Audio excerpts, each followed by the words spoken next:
বিলীন হয়ে যাবে।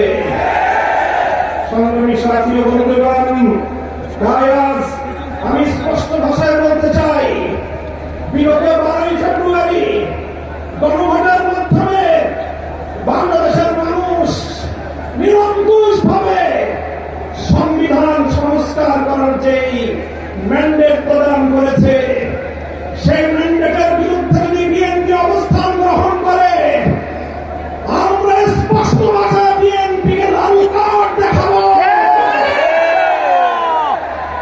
আমি বিএনপি নেতৃবৃন্দকে বলতে চাই, আমাদের একজন সহকর্মী আপনাদের নেতার বিরুদ্ধে একটা কঠোর শব্দ প্রয়োগ করেছিল, আপনারা মত করেছেন। তাই আমি ব্যক্তিগতভাবে কাউকে কোন কটু শব্দ উচ্চারণ করতে চাই না।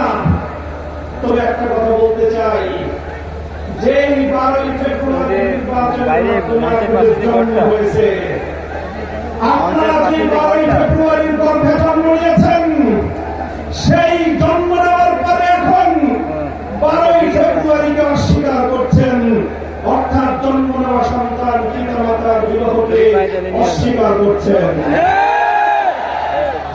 এর বেশি আর কিছু বললাম না। যদি আমাদেরকে বলতে বাধ্য করেন, আমরা এরপরে আর কোন ব্যক্তিগত সম্মানের দিকে তাকিয়ে আমরা আমাদের মুখ বন্ধ রাখতে পারবো না। মনে রাখবেন, জুলাই বিপ্লবের ভিত্তিতে যে গণভোট হয়েছে, সেই গণভোটে এদেশের ছাত্র জনতার 24-এর বিপ্লবের যে গণ আকাঙ্ক্ষা, রাষ্ট্র সংস্কার, রাজনৈতিক বন্দোবস্তের যে সংস্কারের দাবি, সেই সংস্কারের